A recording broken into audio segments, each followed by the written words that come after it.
Ulysses is a modernist novel by Irish writer James Joyce.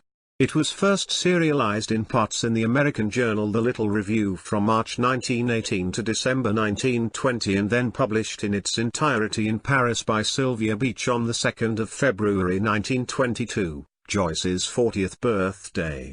It is considered to be one of the most important works of modernist literature and has been called a demonstration and summation of the entire movement. According to Declan Kyberd, before Joyce, no writer of fiction had so foregrounded the process of thinking. Ulysses chronicles the peripatetic appointments and encounters of Leopold Bloom in Dublin in the course of an ordinary day, the 16th of June 1904.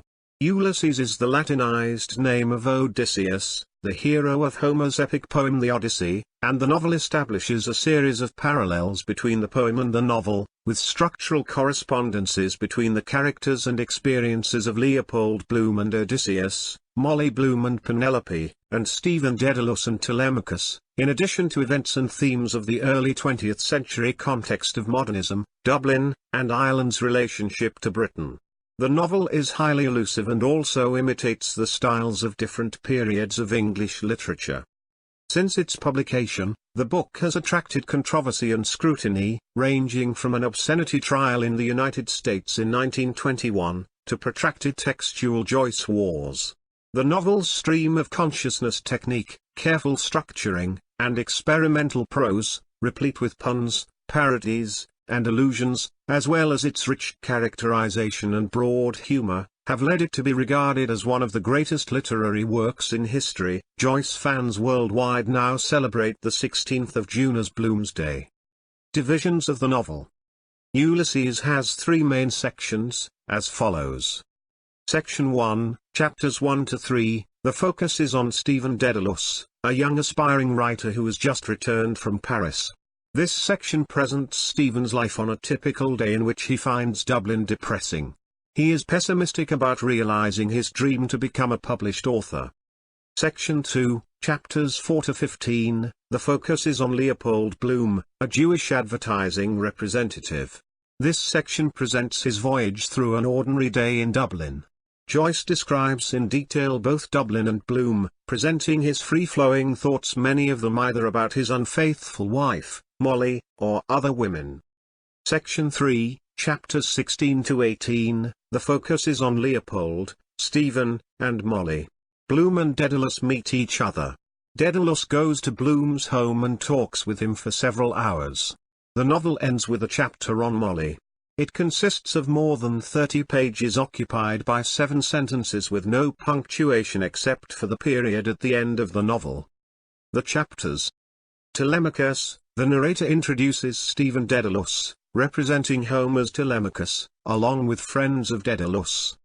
Nestor, Stephen teaches a lesson in Greek at a school where an elderly man, Garrett Deasy, is headmaster.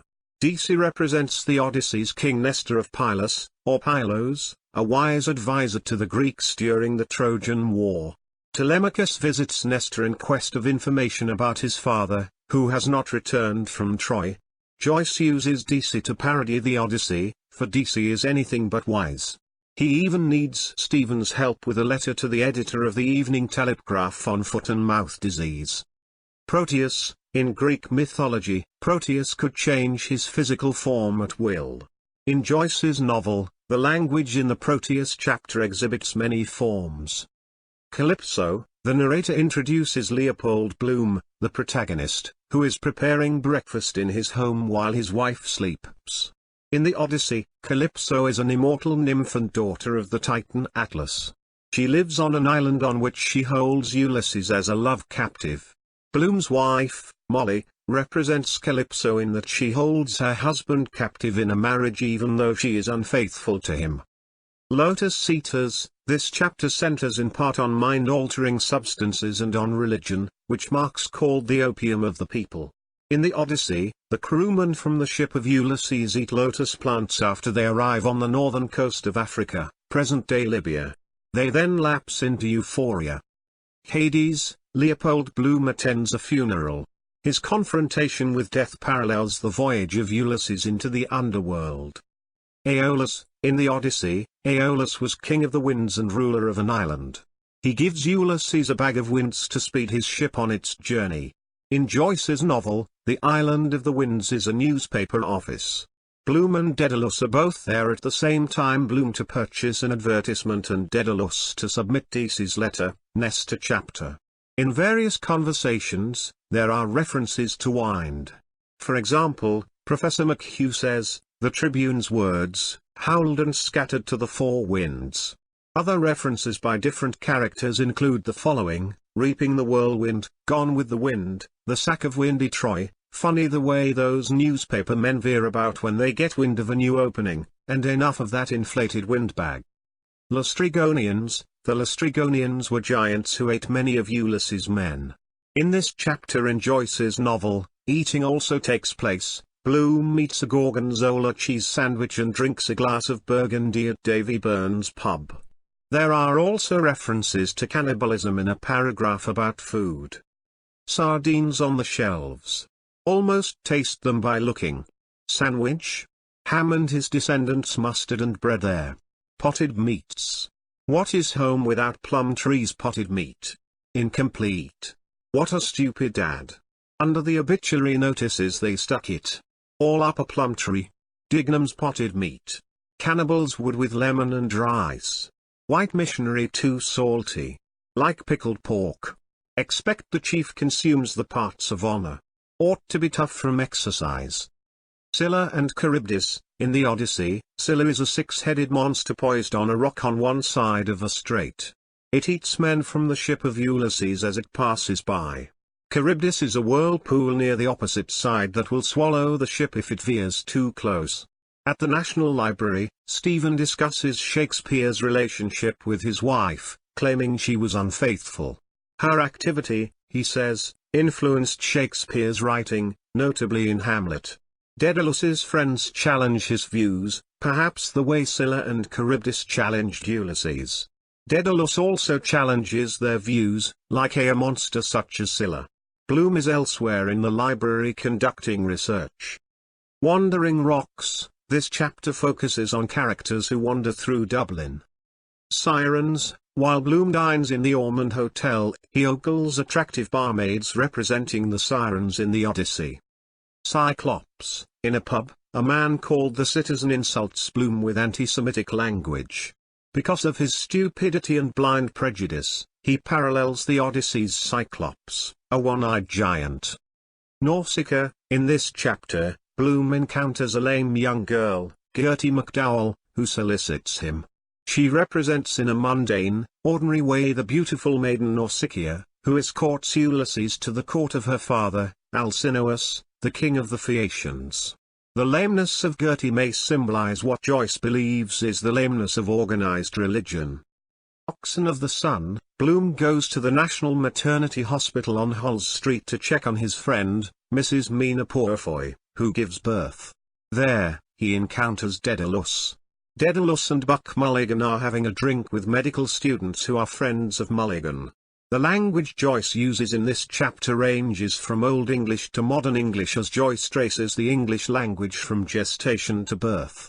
A reference to oxen, which include domesticated cows and bulls, occurs in this chapter when discussions of a newspaper account, DC's letter, say that diseased cattle may have to be killed. "'Tis all about Kerry cows that are to be butchered along of the plague," says a character named Frank. Also, a newly born calf is spoken of in the same paragraph in which the birth of a human is discussed.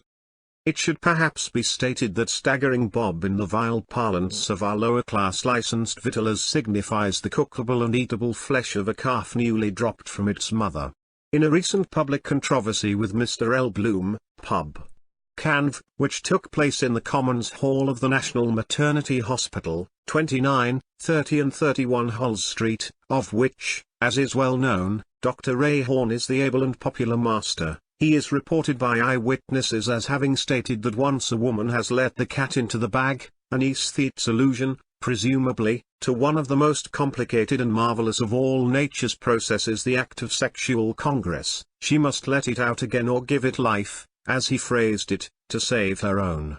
At the risk of her own, was the telling rejoinder of his interlocutor, none the less effective for the moderate and measured tone in which it was delivered. Circe, Daedalus and Bloom visit a brothel operated by Bella Cohen, the parallel of the Odyssey's Circe, a sorceress temptress. Eumaeus, Bloom and Daedalus go to a cabman's shelter to eat. There, they encounter a drunken sailor, D. B. Murphy of Corrigolo, who has traveled the world, like Ulysses, and is expected soon to reunite with his wife. Ithaca, Daedalus goes with Bloom to the latter's home, where they continue their conversation. In Homer's Odyssey, Ithaca is the home of Ulysses, to which he returns after many years at sea. Among the major events in this chapter are conversation and a urination scene in the backyard. Although Bloom invites Daedalus to stay for the night, Daedalus goes home. The chapter is written in the style of a Roman Catholic catechism. Penelope. This chapter enters the mind of Bloom's wife, Molly, and presents her thoughts in 24,195 words and only one punctuation mark, a period at the end of the chapter. Thank you. Content by Walden Educare, India.